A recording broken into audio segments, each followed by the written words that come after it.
오늘 하나님의 말씀은 마가복음 9장 1절에서 29절 왜 대신 어떻게 라는 제목으로 은혜 나누고 있습니다. 우리가 살아가는 여정 가운데 왜라는 말을 많이 쓰게 되죠. 왜 나만 이래요? 왜 나만 가지고 그래요? 왜 나만 이렇게 되었어요? 이렇게 하는 말들이 많아요. 이해할 수 없는 것은 고통과 아픔의 사건을 만나면 마음속에는 끊임없이 우리에게 질문을 하는 말이 왜라는 거라는 거죠. 왜 일이 내게만 있을까? 왜 내가 이렇게 억울한 일을 당해야 되는가? 또 왜라는 말에 혼란스러운 그런 말씀 속에 우리는 많이 우리 환경에 나의 생각 모든 것이 빠지게 된다는 거예요.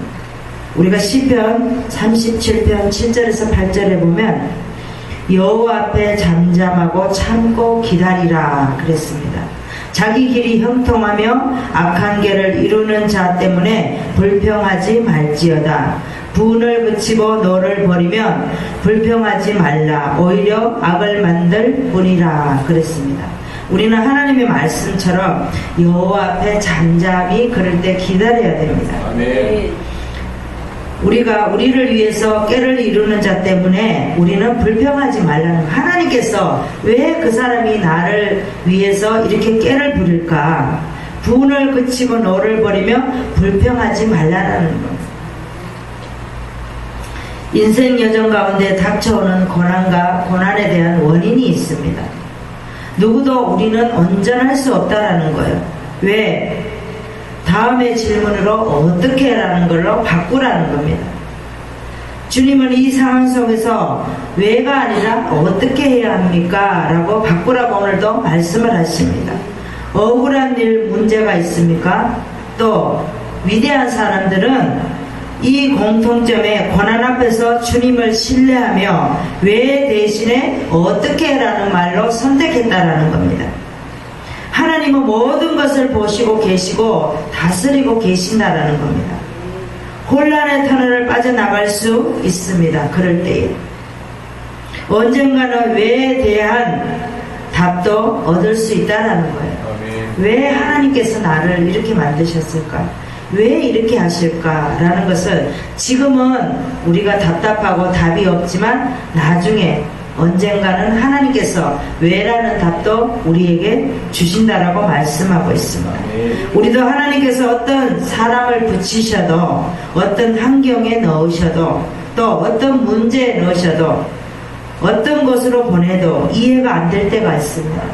그럴 때 하나님의 주권을 인정하라고 말씀을 하고 있습니다. 왜 이렇게 하십니까? 불평하지 말고 어떻게 할까요? 오늘도 우리가 하나님 앞에 물을 때 어떻게 할까요? 묻는 저와 여러분 되시기를 바랍니다. 오늘 본문에 보니까 예수께서 베드로와 야고보와 요한을 데리고 변화산에 올라가십니다. 영광의 모습을 변화시켜서 모세와 엘리야와 함께 이야기 나누고 계시며 구약에서는 예언되었던 엘리야는 이미도 왔다라고 말씀하고 있습니다. 엘리야는 누구를 대신해서 왔어요? 엘리야는 누구를 대신해서 온 게 아니라 세례 요한은 엘리야를 대신해서 왔다라는 겁니다. 이 세상에. 그리고 말씀하시고 벙어리 귀신 들린 자를 제자들이 능히 고치지 못한 걸 보고 예수께서 믿음이 없는 세대라고 말합니다. 우리는 말씀으로 치유를 받을 수도 있고 아멘. 치유를 할 수도 있고 아멘. 기도해 줄 수도 있고 얼마든지 할 수 있다는 거예요. 근데 예수께서 뭐라고 말씀합니까? 믿음이 없는 세대라고 말씀을 하고 있습니다. 그리고 한탄하시고 벙어리 귀신 들린 자를 고쳐주십니다. 제자들에게 기도 외에는 다른 것이 없다라고 말씀하고 있습니다. 그리고 나서 갈릴리로 가시는 길에 다시 십자가 고난의 부활에 대해서 제자들에게 가르치십니다. 누구가 크느냐 문제로 토론하고 한 것을 책망을 하십니다. 누가 크냐? 이렇게 제자들이 서로 다투고 있을 때 예수께서 책망을 하고 계십니다. 첫째가 되려면 먼저 남을 섬기라고 말씀을 하고 있습니다. 예수의 이름으로 귀신을 쫓아내면서도 주를 따르지 않는 자에게 실족시키지 말라고 말씀하고 있습니다. 오늘도 말씀과 같이 우리가 왜 대신에 어떻게 해야 합니까? 우리는 하나님 앞에 늘 묻는 자가 되어야 될 줄 믿습니다. 그러면 우리가 왜 대신에 어떻게 해야 할까요? 첫 번째 말씀을 보겠습니다. 주님이 부활하실 것이라고 하시니까 왜 대신 어떻게 해야 합니까? 라고 물어야 됩니다. 1절에서 8절의 말씀을 보겠습니다.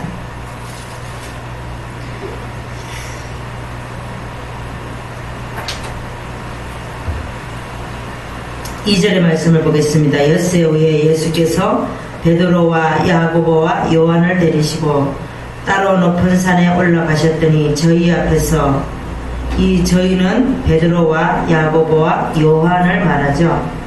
앞에서 변형대사, 부활하신 모습으로 이제 보여주시는 거예요. 이 변화산에 올라가셨어.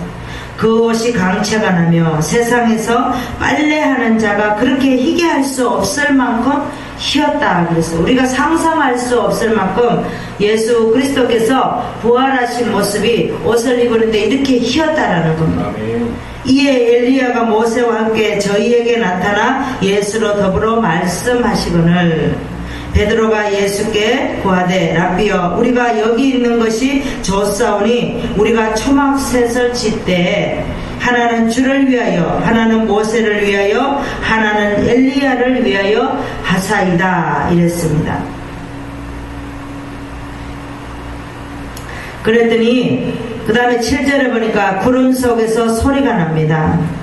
이거는 하나님이 인정해 주는 거예요.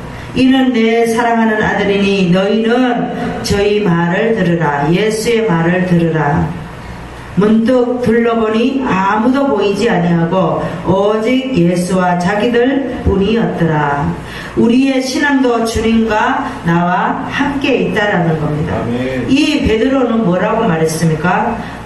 이 세상이 좋사오니 하나님 우리가 초막 셋을 짓되 엘리야를 위해서 모세를 위해서 예수를 위해서 셋을 짓고 이 세상에서 영원히 살았으면 좋겠다라고 말을 합니다. 이거는 주님께서 오늘도 뭐라고 말씀하십니까? 예수께서 메시아로 확인을 시켜주시려고 새 제자와 함께 높은 산에 올라가 변화하시는데 그것은 장차 예수께서 부활하실 것을 보여주시는 거예요. 주님께서는 오늘도 부활하신 모습으로 우리도 부활하신다라고 말씀하시는 그 말씀을 우리에게 보여주고 있습니다. 부활을 만나고 난 후에 또 확인을 시켜주시고 메시아의 증인이 될 수 있음을 말씀을 하시는 것입니다. 우리가 주님을 만나면 우리는 말씀을 볼 때에 항상 육적으로 말씀을 보시지 말고 영적으로 우리는 봐야 됩니다. 우리도 어떤 일이 생겨도 주님이 부활하실 것이라고 말씀을 하십니다. 우리도 부활할 것을 믿고 어떤 환경이 되어도 왜 대신에 어떻게 할까요? 라고 묻는 우리가 되어야 될 줄 믿습니다. 오늘 베드로의 말씀을 보면 베드로는 주님이 부활하신 모습을 보고 지금이 좋사옵니다. 그렇게 말을 합니다. 어떻게 묻는 것이 아니라 이 세상이 좋다, 지금 환경이 좋다, 지금 예수와 함께하는 것이 좋다라고 말을 하고 있습니다. 우리 성경을 보겠습니다. 데살로니가 전서 4장 14절 신약의 332장을 보시겠습니다. 우리가 예수에 죽었다가 다시 사심을 믿을진데 이와 같이 예수 안에서 자는 자들도 하나님이 저와 함께 데리고 오시리라 그랬습니다. 주님께서 오늘도 말씀과 같이 뭐라고 말씀하십니까? 예수에 죽었다가 다시 사심을 믿을진데 예수 안에 자는 자들도 하나님이 예수와 함께 데리고 재림하실 때 오신다라고 말씀을 하고 있습니다. 하나님의 나라가 권능으로 임하는 것을 볼 자들도 있느니라. 1절에 보니까 그렇게 말씀을 하셨습니다. 주께서 구름 타고 강림하시는 장면을 볼 자가 있다는 뜻이에요. 이 말씀의 12제자 가운데 사도 요한은 밤모섬에서 이상 중에서 인자가 구름 타고 강림하시는 것을 보았습니다. 요한계시록을 보면 사도 요한이 그렇게 말하고 있습니다. 엘리야가 모세와 함께 4절에 보니까 엘리야는 어떤 종인가, 모세와 어떤 종인가, 하나님의 섬기게 하는 종이라는 겁니다. 출애굽기 3장 12절에 보니까 너희가 이 산에서 하나님을 섬기리니 이것이 내가 너를 보내는 증거라고 말씀하고 있습니다. 열왕기상 18장 21절에도 보니까 엘리야가 모든 백성에게 가까이 나아가 이르되 너희가 어느 때까지 두 사이에서 머뭇머뭇하려느냐. 여호와가 만일 하나님이면 그를 쫓고 바알이 만일 하나님이면 그를 쫓을지니라 하니 백성이 한 말도 대답하지 아니했다라고 말하고 있습니다. 우리는 하나님이 말씀하시면 머뭇머뭇하지 말고 하나님을 즉시 쫓아야 된다라고 말씀하고 있습니다. 성경에 보면 바울이 있습니다. 사도행전 9장에 보면 다메섹으로 예수를 믿는 사람들을 잡으러 가다가 거기서 다메섹에서 예수를 만나게 됩니다. 부활하신 주님을 만나게 됩니다. 왜 나를 핍박하느냐 하시며 눈이 안 보이게 만들었어요. 그랬을 때 다메섹에 들어가 아무것도 아니야 아나니아에게 안수를 받고 눈을 뜨게 됩니다. 이방인의 택한 그릇이라고 말하면서 죽을 때까지 복음을 전하다가 죽게 됩니다. 이 바울은 왜라고 말씀 안 했습니다. 어떻게 할까요? 라고 묻는 사람이 바울이었습니다. 우리도 바울과 같이 왜라고 말하지 말고 우리를 찾을 때에 어떻게 할까요? 라고 우리는 묻는 저와 여러분 되시기를 바랍니다. 아멘. 우리가 왜 대신에 어떻게 해야 합니까? 두 번째 말씀을 보겠습니다. 주님을 알아야 한다고 하시니까 왜 대신에 어떻게 해야 하는지 말씀을 보겠습니다.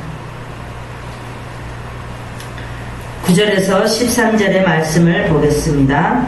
저희가 제자들이 산에서 내려올 때에 예수께 경책하시되 인자가 죽은 자 가운데서 살아날 때까지는 본 것을 아무에게도 이르지 말라.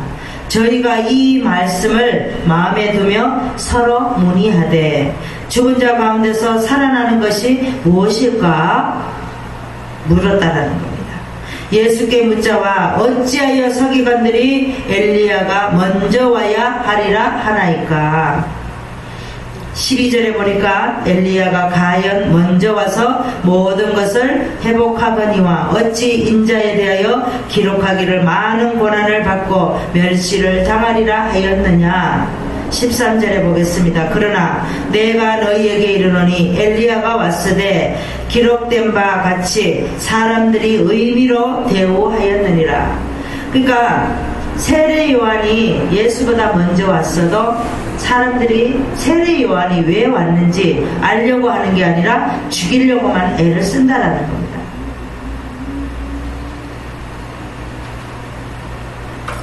엘리야에 대한 가르침은 세례 요한이 왔지만 사람들이 의미로 대우하였다고 하시고 예수님을 소개하러 온 세례 요한을 잘 대접하고 주님을 잘 알아야 할 것을 말씀하고 있습니다. 우리도 이렇게 엘리야가 또 세례 요한을 대신해서 왔고 또 세례 요한은 예수를 대신해서 왔습니다. 예수님을 전하러 온 사람들이에요. 그런데도 우리는 알려고 하지 않았다라는 겁니다. 많은 사람들이 세례 요한은 나는 새하여야 하고 예수님은 흥하여야 된다라고 말하고 있습니다. 우리는 그 말씀에도 응하지 않아야 하고 아무 상관이 없다라고 말하는 겁니다. 그래서 예수님을 죽이려고만 애를 쓴다라는 겁니다. 성경을 보시겠습니다. 갈라디아서 1장 4절을 보겠습니다. 신약의 302장을 보시겠습니다. 그리스도께서 하나님 곧 우리 아버지의 뜻을 따라 이 약한 세대에서 우리를 건지시려고 우리 죄를 위하여 자기 목숨을 들이셨느니라 라고 말하고 있습니다. 이 바울은 뭐라고 말합니까?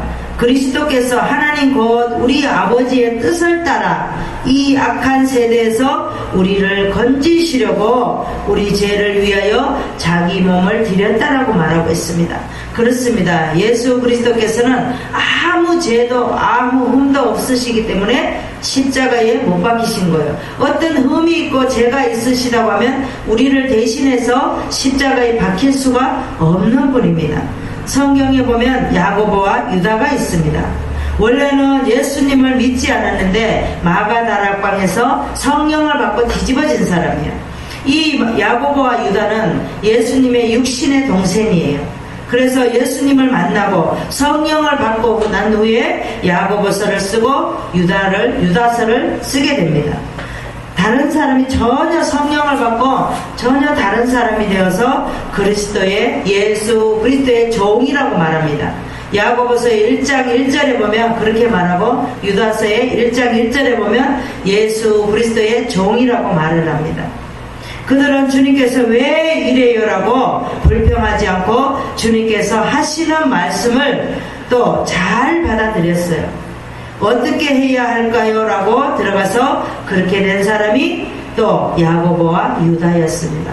우리도 성령 받은 사람이에요. 그러면 우리는 왜가 아니라 어떻게 해야 합니까? 어떻게 할까요? 라고 물을 수 있는 저와 여러분 되시기를 바랍니다. 아멘. 우리가 왜 대신하여 어떻게 해야 하나? 세 번째 말씀을 보겠습니다.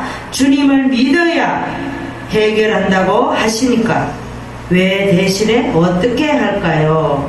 라고 물어야 됩니다. 14절에서 29절까지 보겠습니다. 14절에 보니까 저희가 저희는 서기관을 말합니다. 이에 제자들에게 와서 보니 큰 무리가 들렀고 서기관들이 더불어 변론을 합니다. 17절에 보니까 무리 중에 하나가 대답합니다. 선생님, 벙어리 귀신 들린 내 아들을 선생님께 데려왔나이다. 그랬더니 18절에 보니까 귀신이 어디서든지 저를 잡으면 거꾸러져 거품을 흘리며 이를 갈며 그리고 파리하여 가는지라. 제자들에게 내어 쫓아달라 하였으나 저희가 제자들이 능히 하지 못하였나이다. 20절에 보니까 귀신이 예수를 보고 저가 땅에 엎드려져 굴며 거품을 흘리었더라. 22절에 보니까 귀신이 저를 죽이려고 불과 물에 자주 던졌나이다. 그러나 무엇을 하실 수 있거든 우리를 불쌍히 여기사 도와주옵소서. 23절에 예수께 이르시되 할 수 있거든이 무슨 말이냐? 믿는 자에게는 능치 못한 일이 없느니라 하시니라 라고 말합니다. 우리도 믿는 자는 능치 못함이 없는 줄 믿습니다. 그 다음에 25절에 보니까 벙어리 되고 기먹은 귀신아 내가 내게 명하노니 그 아이에게서 나오고 다시 들어가지 말라 하시니 26절에 귀신이 소리 지르며 나갔습니다. 27절에 보니까 예수께서 그 손을 잡아 일으키시니 이에 일어서니라. 29절에 이르시되 기도 외에 다른 것으로는 이런 유가 나갈 수 없느니라고 말씀하고 있습니다. 그렇습니다. 우리는 기도 외에는 아무것도 이유가 없습니다.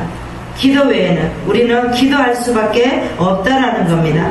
벙어리 귀신 들린 자를 예수님께서 고쳐주셨습니다. 예수님과 제 제자들이 나머지 다른 제자들에게도 돌아왔을 때 이들은 많은 사람들에게 둘러싸여서 몇몇 율법학자들과 논쟁을 벌이고 있었습니다. 모여있던 모든 사람들이 예수님을 보자 놀라워했습니다. 그러면서 예수님께 인사하게 해달라고 졸랐습니다. 예수님께서 물으셨습니다. 서기관들은 무엇 때문에 논쟁하고 있었느냐라고 물었습니다. 그랬더니 무리 중에 한 사람이 대답을 했습니다. 선생님, 더러운 귀신 들린 자를 어떻게 쫓아야 쫓을 수 있습니까? 라고 묻습니다. 우리 예수님께서는 이렇게 주님을 믿어야 해결된다고 말씀하고 있습니다. 주님을 믿지 않는데 어떻게 귀신을 쫓을 수가 있습니까? 우리는 주님을 믿을 때 예수님께서 모든 문제를 해결시켜 주시는 줄 믿습니다.